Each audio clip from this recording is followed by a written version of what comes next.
তোমার ঠিক হয়ে যাবে, দেখো। আমার যে কি হবে কে জানে। সব ঠিক হয়ে যাবে, দেখো।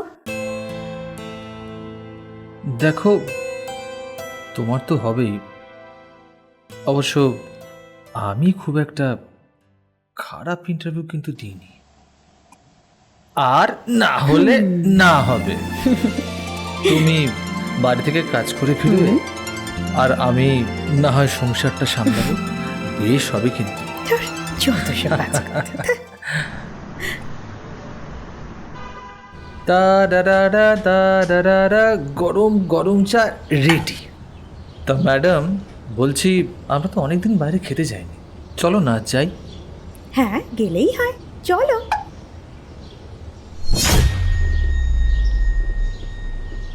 আহ, আচ্ছা শোনো না, আমাকে একবার ইউনিভার্সিটি যেতে হবে। হ্যাঁ, আমি তোমায় কল করে নিচ্ছি, তুমি রেডি থেকো কিন্তু। আজ আমরা বাইরে খাবো।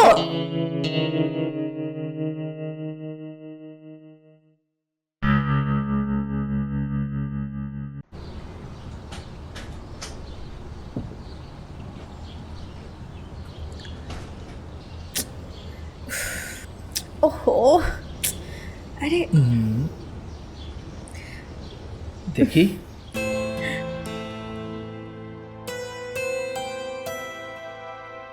হুম হুম ছাড়ো, লেট হয়ে শোনো না। যাচ্ছে। তারা কিসের? এখন কটা বাজে দেখেছো? হোক দেরি। আরে ছাড়বো না। এখন না। না ছাড়বো না, না। Everything is fair in love and love. Hima, office না গেলে খাবো কি? হুম?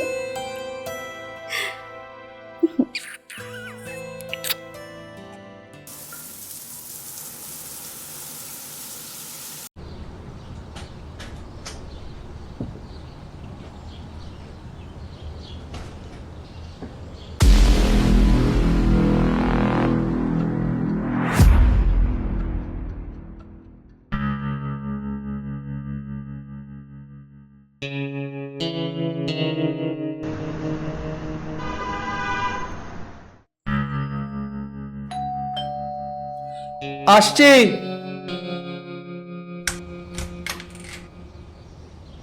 বাবা, কি ব্যাপার আজ তাড়াতাড়ি?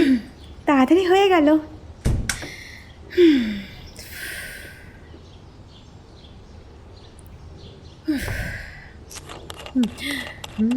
নাও। Thank you. আজ মেনুতে পোস্ত চিকেন আর পরোটা, চলবে তো? চলবে কি বলছো? দৌড়বে। আজ আমার পোস্ত খেতে খুব ইচ্ছে করছিল। হ্যাঁ হ্যাঁ, আমিও কয়েকদিন ধরে ভাবছিলাম এই আমার রান্নার ভিডিওগুলো আমি একটা একটা করে আপলোড করব। একদিকে ডোমেস্টিক সার্ভিসে দেওয়া হবে, আর অন্যদিকে ইউ নেভার নো, যদি আর্নিংয়ের কোনো উইং খুলে যায়। কি বলো? হুম? শুনলে কি বললাম? না।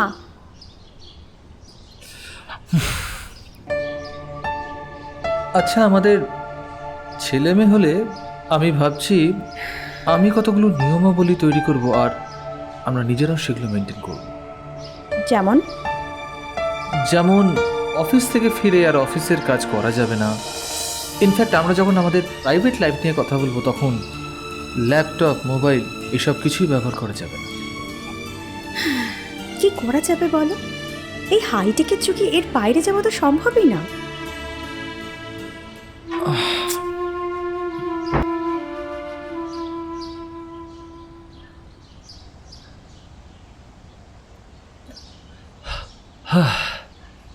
তুমি কন্ট্রাসেপটিভ পিল নিচ্ছ? তুমি তো জানো আমি এই সময় কোনো ইস্যু চাই না মৃণাল। হ্যাঁ, ওরা ওরা লিভ দেবে না? দিলেও আচ্ছা, তুমি তো জানো আমি বাচ্চা কতটা ভালোবাসি, হুম, আর আমি তো বাড়ির সব কাজ করতে পারি। তাহলে অসুবিধাটা কোথায়? নিয়ে আসাটা বড় কথা নয়, যাকে নিয়ে আসবো তার কমফোর্ট জোনটা দেখবো না। এখন তো 40 লাখ টাকা মিনিমাম অ্যাসেট ভ্যালু না হলে অ্যাডাপ্টেশনই পাওয়া যায় না, আর সেখানে আমরা। তাছাড়া সিকিউরিটিটাও তো ইকুয়ালি ইম্পর্টেন্ট মৃণাল, একটু বোঝো। যাকে আমার টায়ার্ড লাগছে, আমি শুনছি।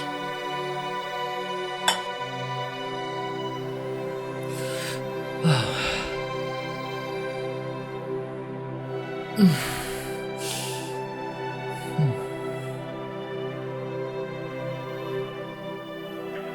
ইস্যু আপনাদের, আমার ওপিনিয়ন নষ্ট করবেন না।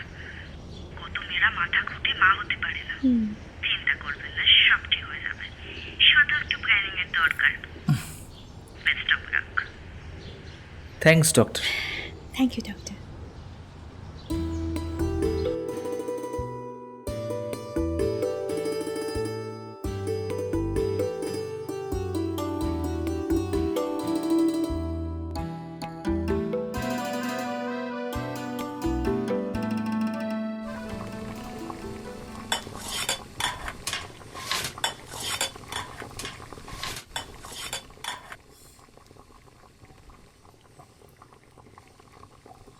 অন্তরমম বিকশিত করো অন্তরতর হে, নির্মল করো, উজ্জ্বল করো, সুন্দর করো হে, জাগ্রত করো, উদ্ধত করো, নির্ভয় করো হে, মঙ্গল করো, নিরলস নিঃসংশয় করো হে। অন্তরমম বিকশিত করো অন্তরতর হে।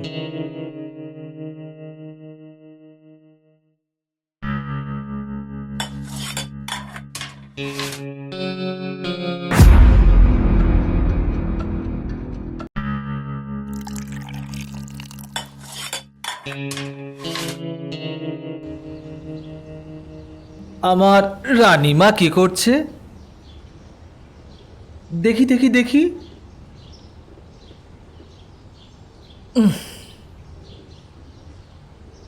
বাহ, খুব সুন্দর আঁকা হয়েছে। বাবা, কাস্টাডি মানে কি? কাস্টাডি মানে যে তোমায় সবচেয়ে বেশি ভালোবাসে তুমি তার কাছে থাকবে। এই যেমন আমি আমার রানীমাকে সবচেয়ে ভালোবাসি বলে রানীমা আমার কাছে আছে। তাহলে বাবা, মা যদি আমাকে নিয়ে চলে যায় তাহলে আমি মায়ের হয়ে গেলাম, তোমার কাস্টাডি আর পাবো না? না, তা কেন? আমার রানীমা তো সবসময় আমার কাছে থাকবে, কারণ আমার রানীমা আমার এইখানে আছে। আমার রানীমার কাস্টাডি সব সময় আমি পাবো। তাহলে বাবা, মা তোমার কাস্টাডি না তুমি মায়ের?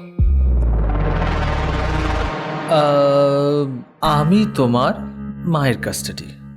তাহলে তোমরা আলাদা আলাদা কেন, ঝগড়া করো কেন?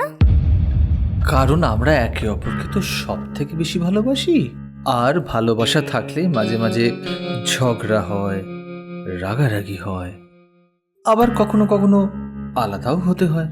তাহলে আলাদা হলে আর কখনো ফিরে আসে না? ফিরে আসে হয়তো, আবার কখনো হয়তো আসে না। তাহলে আমি মাকে এক্ষুনি ডাকছি। আরে রানীমা, আমার কথা শোনো। রানীমা, আমার কথা শোনো। ঠিক আছে, তুমি তোমার মায়ের সাথে ফোনে কথা বলবে তো? তার আগে পায়েসটা খেয়ে নেবে। চলো চলো।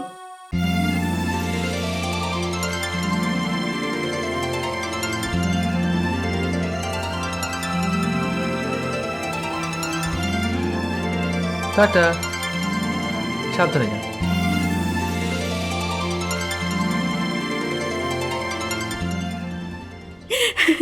আরে বোঝার চেষ্টা করো, রাতে থাকা সম্ভব না, আমি এখন ব্যস্ত। আচ্ছা শোনো না, তোমার সাথে পরে কথা বলি। আচ্ছা, আমি পরে ফোন করছি। ভাবছি আমি হোম ডেলিভারির কাজ শুরু করব। মানে আমি অনলাইন পোর্টালে ফুড সাপ্লাই করব। তাহলে তাহলে রানীকে স্কুল থেকে নিয়ে আসা, ওকে খাওয়ানো, ওর হোমওয়ার্ক তৈরি করা। তুমি ব্যস্ত হয়ে গেলে একটা বাড়তি খরচ আমার বাড়বে, আবার একটা আয়া রাখতে হবে। আমি তো এত বছর চেষ্টা করলুম, এবার তুমি ট্রাই করো। জবটা ছেড়ে দেবো বলছো? পসিবল? যখন তখন ট্রান্সফারে ভয় দেখায়, এতগুলো টাকা মাইনে দেয়। কিছু হলে না আমরা তিনজনে বিপদে পড়বো, সেটা বোঝো। পড়বে না, তুমি বিপদে পড়বে না। তোমার বস সুন্দরী মেয়েদের ছাঁটাই করবে না। মানে দেখো আমার মানেটা খুব পরিষ্কার। আচ্ছা তুমি কি আমায় ভাবো বলো তো, আমি কি কিছুই বুঝি না? তোমার শাড়িতে, ব্লাউজে, টি শার্টে মেল পারফিউমের গন্ধ বেরোয়।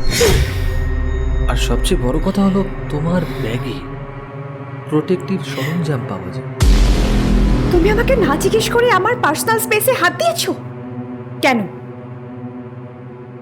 I am sorry for that, কিন্তু তোমার এই মোবাইলে কথা বলা আর এইসব অ্যাবস্ট্রাক্ট পেন্টিংয়ের মতো কি সব মেসেজ, বাবা, কল ডিউরেশন, বাবা। আমার না তোমার সাথে একটুও কথা বলতে ইচ্ছা করছে না, রুচিতে বাঁধছে। হ্যাঁ?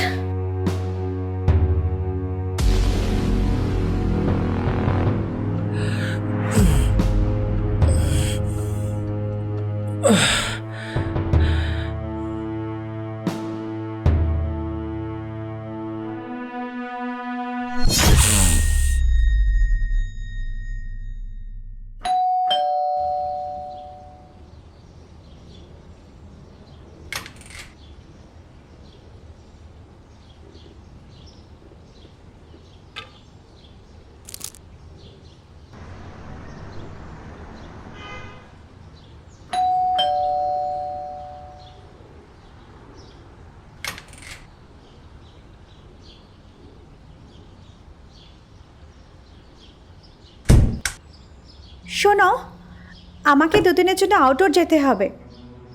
আমি রানীর জন্য অনলাইনে সব কিছু অর্ডার করে রেখেছি, দুধ, কলা, ওটস, ব্ল্যাকবেরি। আর তোমার যদি কিছু দরকার লাগে না, আমাকে হোয়াটসঅ্যাপ করে রেখো।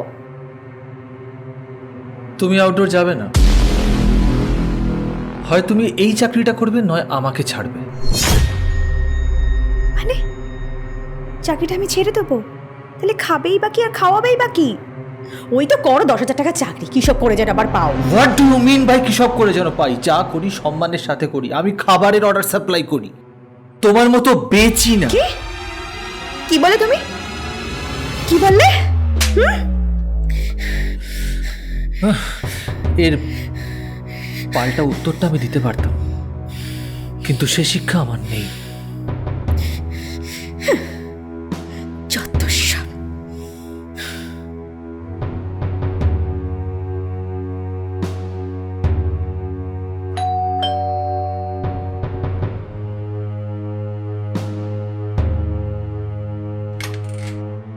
স্যার, অর্ডারটা। Thank you. সেদিন ঋতিকা না বেরিয়ে সে ভুলই করেছিল। দুদিন বাদে আউটডোর থেকে ফিরল অসুস্থ হয়ে, সঙ্গে ওর কলিগ ছিল। আস্তে আস্তে, সাবধান। কি হয়েছে? কি কি কি হয়েছে ঋতিকা? নমস্কার, আমি ঋতিকার অফিস কলিগ সমরেশ। আউটডোর থেকে ফিরে এসে আমাদের প্রচণ্ড কাজের প্রেশার পড়ে যায়, সেই জন্য একটু অসুস্থ হয়ে পড়েছে। হঠাৎ বিপি ফল করেছে। না, ডাক্তার দেখানো হয়েছে। ডাক্তার বললেন যে acknowledgement of extreme stress. Extreme? Yeah. তাহলেই ভেবে দেখুন আপনাদের কর্পোরেট ওয়ার্ল্ড কতটা অমানবিক। মানে একটু কাজের এদিক ওদিক হলেই একেবারে কাজ থেকে ছাঁটাই। হ্যাঁ, ঋতিকা আমাকে মাঝে মাঝেই বলে ওর নাকি অফিসের মারাত্মক। হ্যাঁ, আমাদের সবারই ও প্রচণ্ড প্রেশার থাকে। আসলে ওপর মহলের চাপ, তো তার মধ্যে টার্গেট ফুলফিল করতে হয়। আপনি দাঁড়িয়ে কেন? আপনি বসুন It's না। okay. আসুন। সতীশ, আপনি আসুন। আমি সুস্থ থাকলে কাল অফিসে আসবো। ওকে, টেক কেয়ার। দাঁড়ান। আচ্ছা কি ভাবো বলো তো আমায়? আমি কি কিছুই বুঝতে পারছি না, কিছুই জানতে পারছি না। আসলে ব্যাপারটা হলো এই যে সেম সেম সেম পারফিউমের গন্ধ আমি দিনের পর দিন তোমার ব্লাউজ থেকে, শাড়ি থেকে, জামা থেকে এই এই এই পারফিউমের গন্ধটাই পাই। তুমি কি পাগল? আমি পাগল হইনি। এই এই এই, আপনি আপনি আপনি বলুন না, চুপ করে আছেন, আমায় কথা বলতে দাও। আপনি বলুন, আপনার সাথে সম্পর্ক আছে না? আপনি ডাক্তারের কাছে গেছিলেন কেন? আপনার সাথে তো রিলেশনশিপ আছে। ও প্রেগনেন্ট হয়েছে, তাই জন্য ওকে ডাক্তার দেখি এখানে আপনি না, আপনি চুপ করে রয়েছেন তো। ভদ্রতা থাকলে স্বীকার করুন, কথা বলতে দাও। আপনি চুপ করে থাকবেন না, আপনি বলুন বলুন। চুপ করে থাকবেন। ছেড়ে দাও।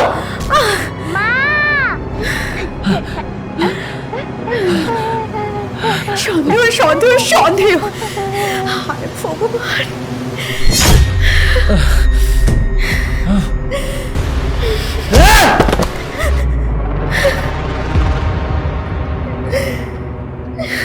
দেখুন, লাভ ম্যারেজ করে বিয়ে, এতদিনের সম্পর্ক, কি যে বলি। আমিও তো মা। বাচ্চা কাচ্চা হবার পরে দায়িত্ব অনেক এসে যায়। বাচ্চার কাছে তো বাবা মা দুজনেই সমান ইম্পর্টেন্ট, কিন্তু সে তো অনেক কথাই বোঝে না। তাকে বোঝানো হয়, কিন্তু সে কি করে বুঝবে কোনটা সত্যি আর কোনটা মিথ্যে? ভুলটা আমার মেয়েরই। অত ভালো স্টুডেন্ট, কত ভালো ভালো চাকরির অফার, সে সমস্ত ব্যাপারে মৃণাল তো কোনো যোগ্যতাতেই আসে না। হুট করে বিয়েটা করে ফেললো। দেখুন, আপনার মেয়ের কেসটা একটু আলাদা। বাবা যখন মায়ের জায়গা নেয় আর মা যখন বাবার মতন চাকরি করতে বাইরে চলে যায়, তখন সমাজে দেখতে থাকা এই অভিজ্ঞতাগুলো ভেঙে যায় সন্তানের কাছে। আচ্ছা, একটা কথা বলুন, পেরেন্টস টিচার মিটিং কে অ্যাটেন্ড করতো? আমার মেয়েই করতো। মাঝে মধ্যে হয়তো দু একবার মৃণাল সঙ্গে গিয়েছিল, আমি ঠিক জানি না। দেখুন, বাবা ওয়ার্ক ফ্রম হোম, সেটা যেমন কাজই হোক না কেন, মেয়ে যখন বুঝতে পারে যে কোনো কাজই ছোট নয়, অসম্মানের নয়, তাকে যদি বোঝানো হয়, তাহলে ফ্যামিলি কিন্তু খুব হ্যাপি। এখানে যদিও মেয়েটি ওই ছোটবেলা থেকেই বাবা মায়ের তেতো অবিশ্বাসের জায়গাগুলো দেখে এসেছে। এনিওয়ে, আপনি চিন্তা করবেন না, আমি মৃণাল বাবুর সাথে দেখা করছি। আচ্ছা, আপনার মেয়েকে যে কলিগ আউটডোর থেকে পৌঁছে দিয়ে গেছিল, তিনি পুরুষ না মহিলা? মহিলাই তো জানি। ধন্যবাদ।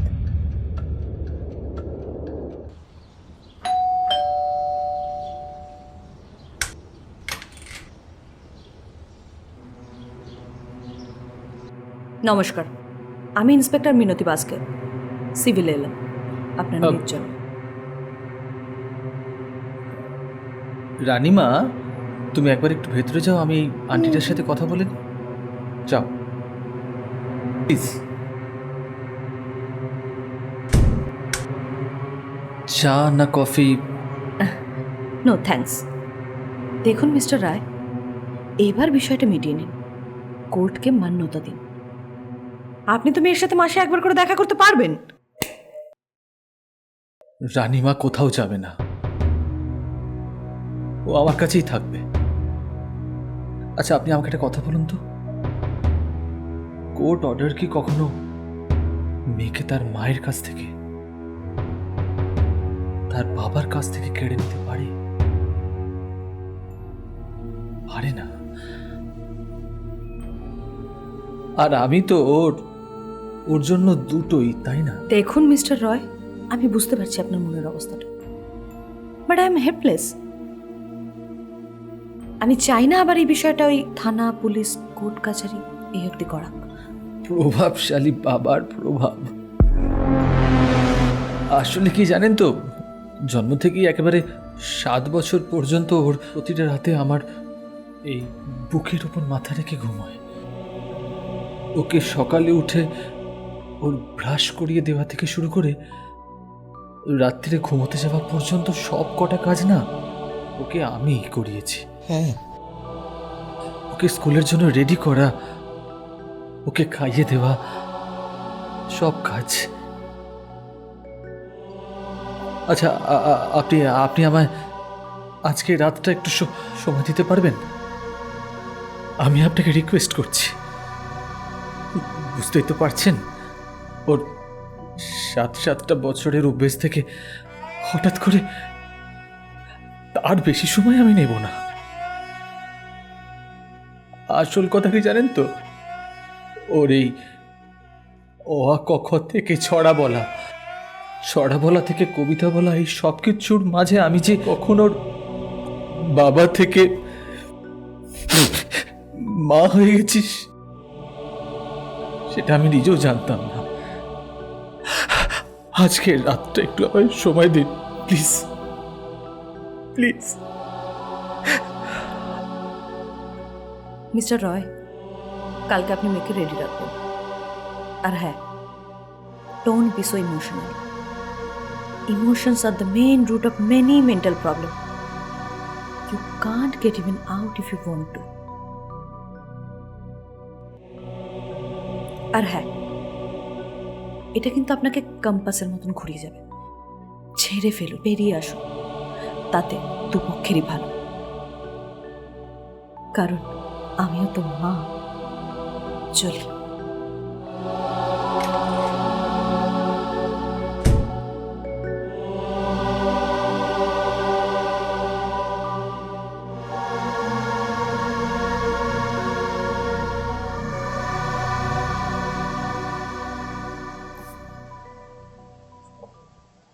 কি হলো রানীমা, কি ভাবছিস?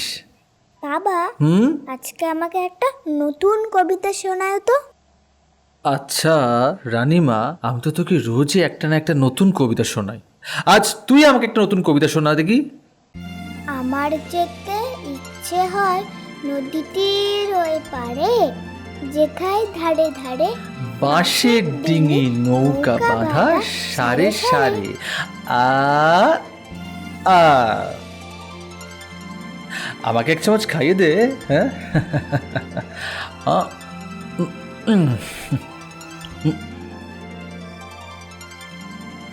আবার আবার আবার